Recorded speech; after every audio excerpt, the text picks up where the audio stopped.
a preservar e me trazer seguro para o seu reino celestial, o reino dele, para ele ser a glória para sempre. Amém.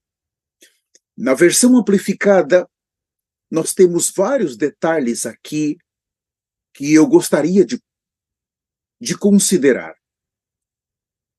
Paulo, ele está mostrando que, já no final da sua vida nesta terra, ele está considerando, diante do Senhor, o mesmo Paulo, que no versículo 6, ele diz que combateu um bom combate, que completou a carreira e guardou a fé.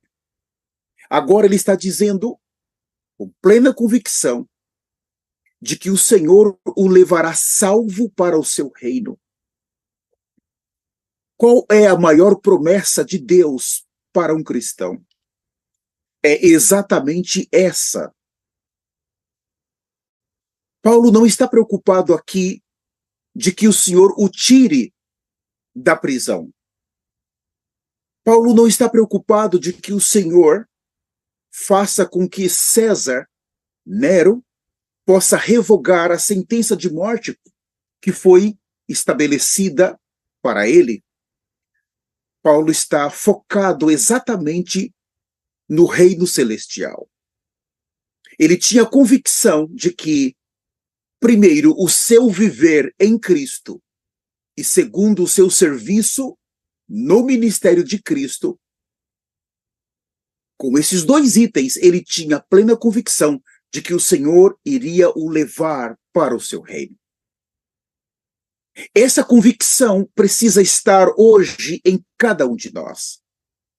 Os dias de Paulo terminaram nessa terra e os nossos dias estão muito próximos de terminar, mas a convicção não pode faltar em cada um de nós. Paulo tinha uma convicção que o Senhor levaria ele salvo para o seu reino. Ele tinha plena convicção de que o Senhor estava o atraindo para ele mesmo.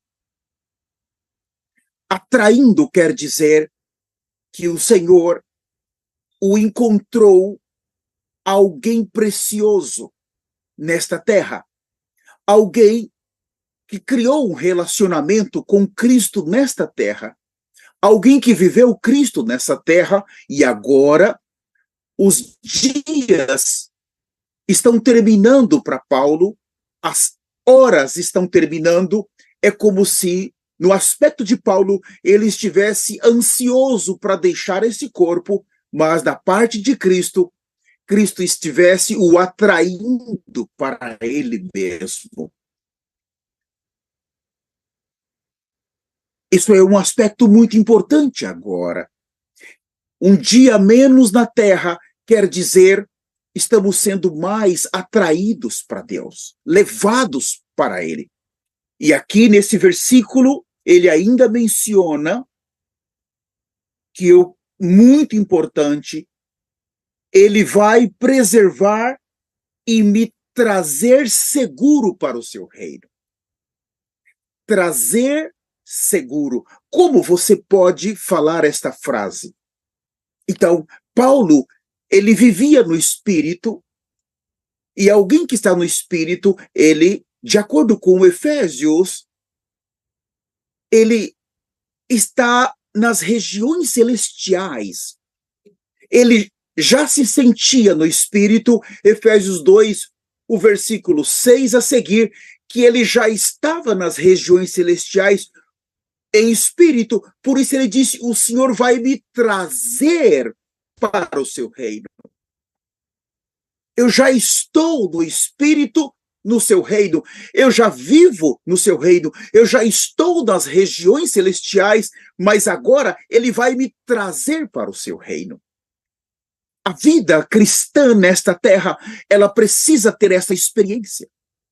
Nós precisamos viver de tal maneira em Cristo que já não vive o eu, mas Cristo vive em mim. Num aspecto, quando eu recebo Cristo, ele passa a viver em mim, mas quando eu estou no Espírito, eu estou vivendo em Cristo.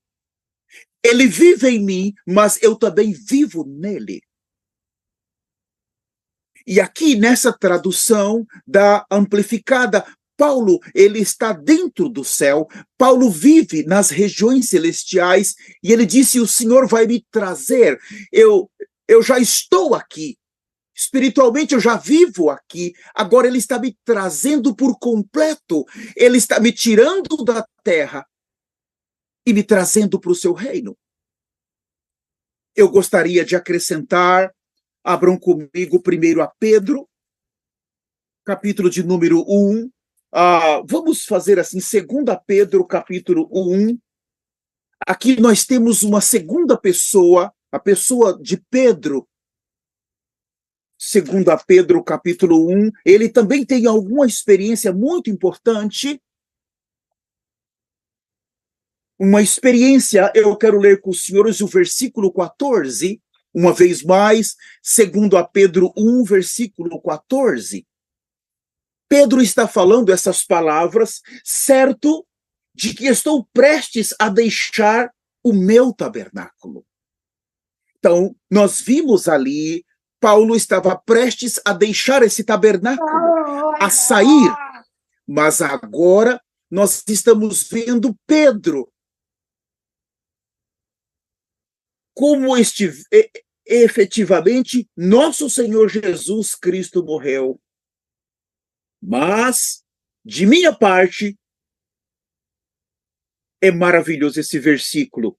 O Senhor Jesus Cristo morreu, mas de minha parte, esforçar-me-ei diligentemente para fazer que, a todo tempo, mesmo depois da minha partida, conserveis lembranças de tudo. Então nós vemos uma segunda pessoa que está muito próximo também para ser executado. E a história diz que, por um lado, Paulo passou pela guilhotina, mas Pedro, ele teve uma morte mais dolorosa. De acordo com a história, ele foi crucificado de cabeça para baixo. É uma morte mais lenta, mais dolorosa, que requer mais fé para suportar os sofrimentos por mais tempo. Mas aqui ele também tinha convicção de que o Senhor o levaria salvo para o seu reino.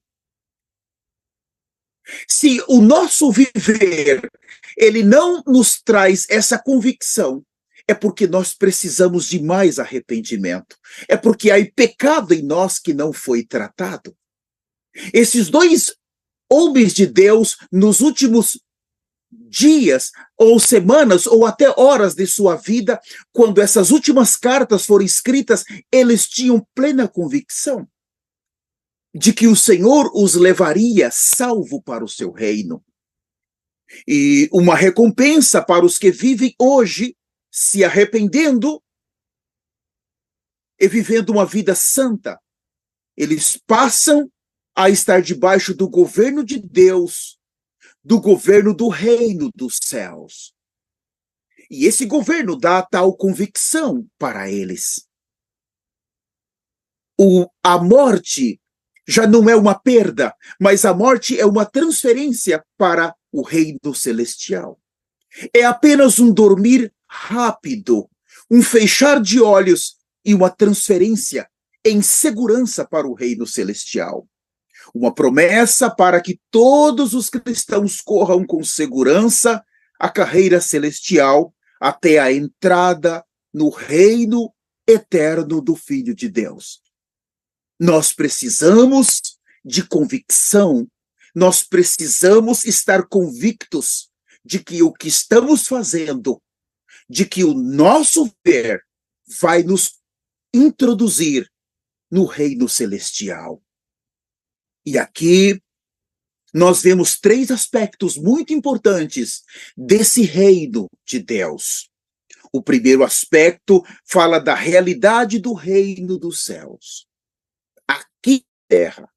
E a realidade desse reino é o conteúdo interior de um viver que manifesta a vida e a natureza de Cristo diariamente. Tal viver é somente conquistado nesta terra pelo arrependimento. O arrependimento é a chave que nos traz primeiro para a realidade do reino dos céus. Nesse ministério santo do Senhor, o ministério do profeta Elias, o ministério de arrependimento e santidade, o foco na vida interior, que traz a realidade por meio do arrependimento. É o arrependimento que vai nos esvaziar de toda a velha criação. É o arrependimento que vai nos arrancar do meio dos dentes de Satanás.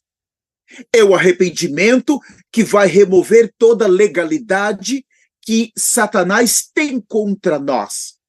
É o arrependimento que nos reconcilia.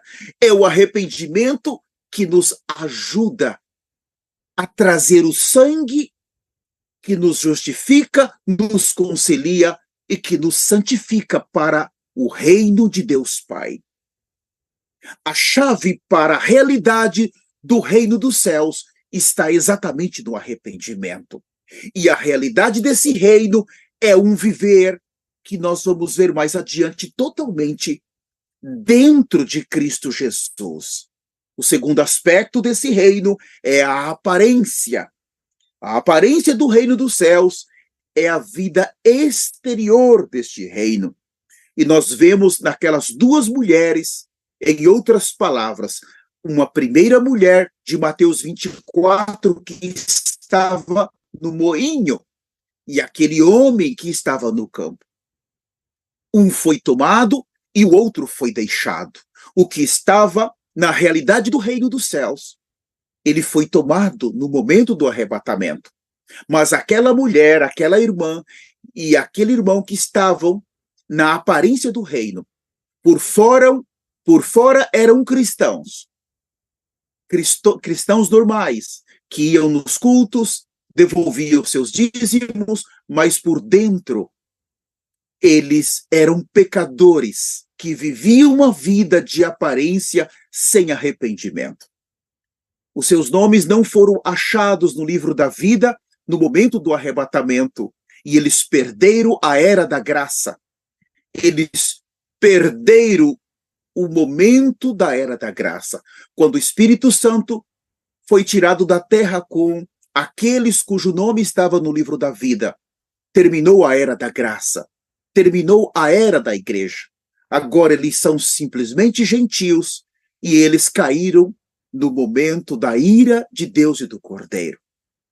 E aqui mostra o terceiro aspecto, que é a manifestação desse reino. E eu sou muito grato a Deus por essa manifestação que ocorrerá muito em breve nessa terra. A manifestação do reino é a vinda prática, a vinda do Messias com poder desde os céus para arrebatar um grupo de vencedores para o seu reino celestial e os levar em segurança para casa, totalmente para casa. Eu gostaria de considerar mais um personagem. Abram comigo no livro de Hebreus, capítulo 11, por favor. Hebreus, capítulo 11. Nós vamos ler aqui a partir do versículo de número 8.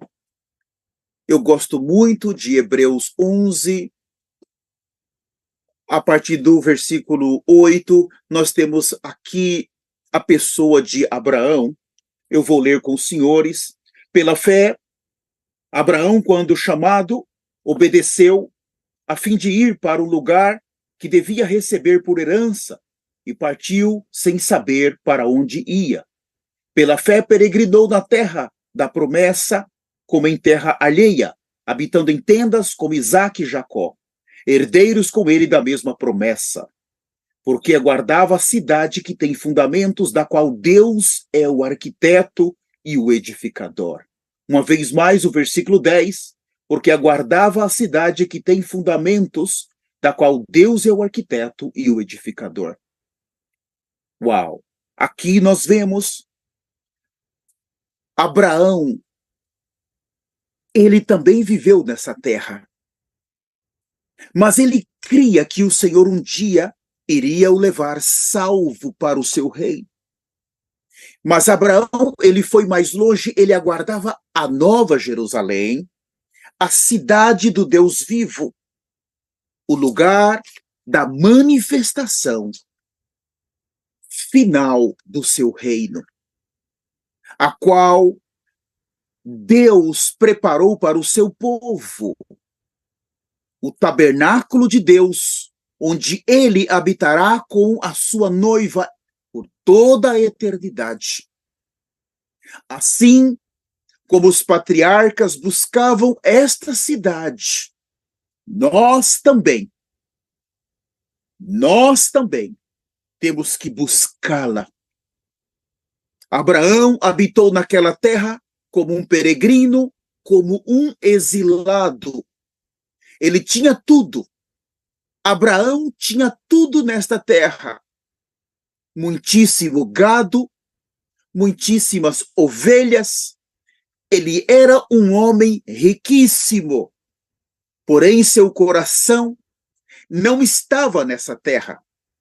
Seu coração não estava nesta pátria terrena, mas seu coração buscava uma pátria superior, uma pátria celestial, uma pátria que pertencia a ele. Por isso, ele peregrinou, ele viveu na boa terra como um estrangeiro e um peregrino.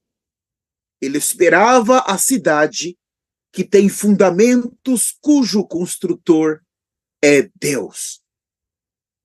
É Deus. Esse tem que ser o nosso coração. Ser encontrado em Cristo e ter convicção de que ele vai nos levar salvo para o seu reino é estar vivendo nessa terra como Abraão viveu. Nada desta terra vai atrair o meu coração. Nada desta terra vai capturar mais o meu coração. Eu agora tenho plena convicção de que eu tenho uma pátria celestial. Eu tenho uma cidade, uma nova Jerusalém, e que o tempo do meu exílio vai terminar. Terminou para Paulo, terminou para Pedro, terminou para Abraão e tem que terminar para mim. O Senhor me levará salvo para o seu reino. Eu queria ler com os senhores Filipenses capítulo 3, versículo de número 10. Por favor, abram suas Bíblias em Filipenses 3, o versículo 10. Este versículo é muito importante, mas eu gostaria de ler esse versículo ainda na versão amplificada. Filipenses 3:10. Na versão normal fala assim: para o conhecer e o poder da sua ressurreição e a comunhão dos seus sofrimentos, conformando-me com ele na sua morte. Agora, na versão amplificada, pois meu propósito determinado é que eu possa conhecê-lo, para que eu possa progressivamente me tornar mais profundo e intimamente mais familiar com ele, recebendo, reconhecendo e compreendendo as maravilhas da sua pessoa de forma mais forte e clara. E que eu possa, da mesma maneira, conhecer o poder que flui da sua ressurreição, que excede sobre os crentes, e que eu possa compartilhar seus sofrimentos de modo a ser continuamente transformado em espírito, em sua semelhança até sua morte, na esperança. Veja como que esse versículo ele foi amplificado. Aqui Paulo recebeu a revelação de Cristo na primeira parte da sua vida cristã, mas na sua segunda parte, ele buscou a experiência com Cristo. Todo esse processo vem pelo um viver santo, um viver separado com Cristo. Buscar a revelação de Cristo, você somente precisa ler a Bíblia, ouvir as pessoas. Você vai ganhar muita revelação de Cristo. Agora, buscar a comunhão com Cristo, você precisa entrar pela porta estreita. Para você ter a verdadeira comunhão, você precisa entrar pela porta estreita, porque ele é santo. Nós não temos como ter uma comunhão mais íntima, mais profunda, se nós não passarmos pela porta apertada, se nós não deixarmos alguma coisa para trás. A velha criação, ela não passa por essa porta. O velho homem não passa por essa porta. O ego não passa por essa porta apertada. A carne não passa por essa porta. Tudo isso precisa ser jogado na cruz.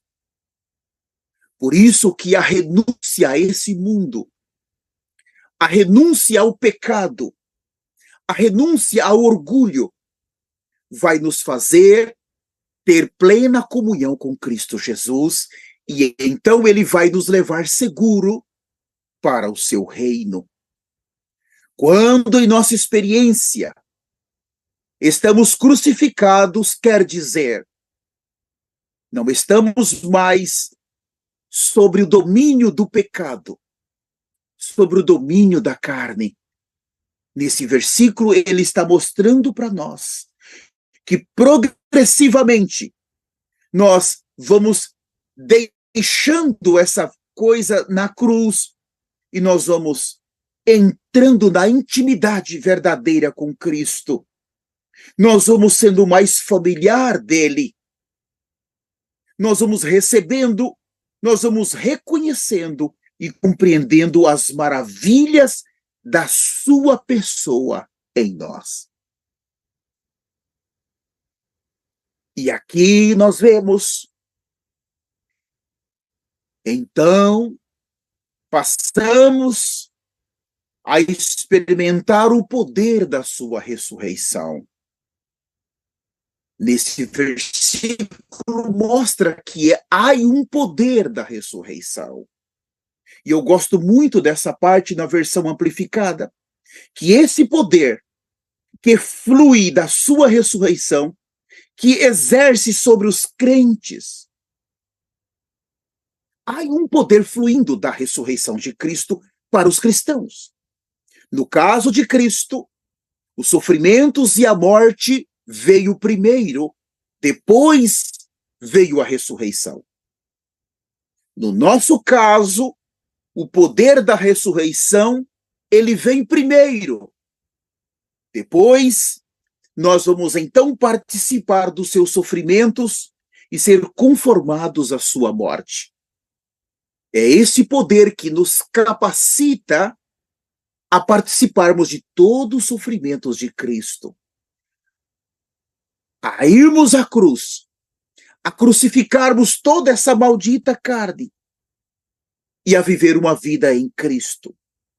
A morte de Cristo em nós é fazer morrer a nossa vida humana caída por meio do arrependimento e passar a viver Cristo diariamente em nossa vida. Ainda em Filipenses, eu quero ler o último versículo, ainda o capítulo 3, o versículo 9, fala assim: e ser achado nele. Filipenses 3:9. ser achados nele. Na parte A, não tendo justiça própria que procede da lei, senão a que é mediante a fé em Cristo, a justiça que procede de Deus baseada na fé.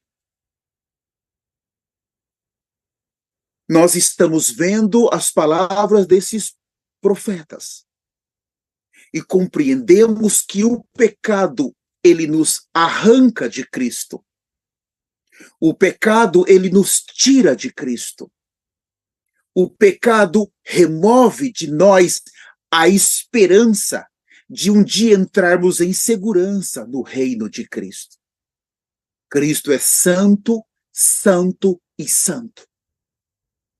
O evangelho da prosperidade, o evangelho da mentira, falso evangelho, ele vai simplesmente te dar conhecimento de Cristo, mas ele nunca vai te ensinar o caminho para você viver Cristo, para você estar em Cristo, e para que você possa entrar um dia com segurança para o reino de Cristo eterno.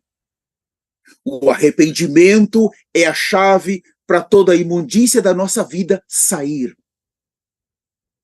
Estar em uma pessoa santa, isto quer dizer que eu preciso atingir um padrão de santidade. Deixar toda a corrupção, deixar o pecado que há em mim e viver em Cristo é uma escolha agora. Eu preciso escolher entrar por essa porta apertada. Eu preciso aprender a viver uma vida de um peregrino nesta terra, não tendo essa terra mais como uma meta no meu coração. Não buscar os prazeres dessa terra, não buscar a alegria desta terra, não buscar as satisfações dessa terra, mas viver como Abraão, buscando uma cidade que não tem fundamentos feito por homens, uma cidade cujo construtor é Deus. E nós vimos que ele tinha tudo nessa terra. Ele tinha tudo, mas o coração dele não estava mais aqui. E aqui nós olhamos para a nossa condição hoje. Abraão, ele tinha tudo e ele buscou essa pátria celestial, mas ele não pôde viver em Cristo como eu e você podemos. Viver em Cristo não é pelo conhecimento da Bíblia ou por estudar livros. Viver em Cristo é por você deixar a vida pecaminosa em arrependimento e tratar de viver uma vida santa e justa. Viver em Cristo é você santificar por meio do seu viver o tabernáculo sobre o qual Cristo vive. Viver Cristo completamente é viver uma vida lavado pelo sangue de Jesus. Em 2 Timóteo, nós vimos que o viver santo levou Paulo a completar sua corrida, sua carreira, e agora ele pôde, no final da sua vida, ser levado para o reino celestial. Hebreus capítulo 12, o versículo 14 diz: sem santidade ninguém poderá ver o Senhor. Paulo entendeu essas palavras e ele tratou de correr uma carreira vivendo uma vida santa. Ele tratou de correr uma carreira abandonando o pecado. E ele tratou de viver uma vida em comunhão com o Senhor. A comunhão íntima com o Senhor, ela acontece exatamente depois que o sangue de Cristo ele foi aplicado em nós. E é esse sangue que vai trazer a reconciliação. E a reconciliação vai nos colocar na plena comunhão com Cristo. Tomemos o caminho do arrependimento. Vamos deixar toda a carne, vamos deixar o mundo, vamos deixar as cobiças, o orgulho, vamos deixar tudo na cruz. Precisamos cortar tudo isso. Já temos o poder da ressurreição e agora podemos em Cristo prosseguir para o seu reino eterno. E eu quero já finalizar esta mensagem abrindo para vocês O arrebatamento vai acontecer. Hoje, o profeta do Senhor, ele veio ao vivo, na madrugada, e ele descreveu para nós aquela visão. Enquanto ele pregava em uma conferência, havia muitos jovens. E uma jovem veio e falou que o pai dela tinha uma pequena igreja e todos estavam se submetendo à liderança. Todos estavam se submetendo ao ministério. E que o pai dela ainda não o conhecia, o profeta do Senhor, mas já o conhecia por vídeos, pelas redes sociais, mas presencial, pessoalmente ainda não o conhecia. Mas aquela jovem disse para ele: nós, o meu pai e a pequena igreja, todos já se submetem a esse ministério, a essa voz, porque entendemos que é a voz do próprio Deus. Então, imediatamente ele foi levado para fora da terra e ele viu todo o caminho do céu, como o sol da justiça se aproximando, e em cima da terra, em algum lugar, ele viu aquela glória que vinha como o sol. E ele viu quando ela virou à direita, e quando aquela glória se parou, era Cristo. Estava acima, muito, muito acima da terra. E ele tinha uma coroa de ouro na sua cabeça. E o profeta do Senhor viu quando ele levantou a sua mão direita. E o arrebatamento aconteceu.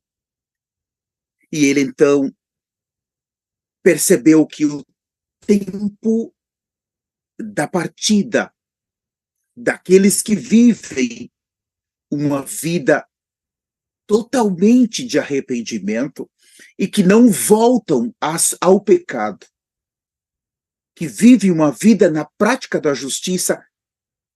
Ele veio e quando ele falou para nós, ele estava em pânico. E ele disse: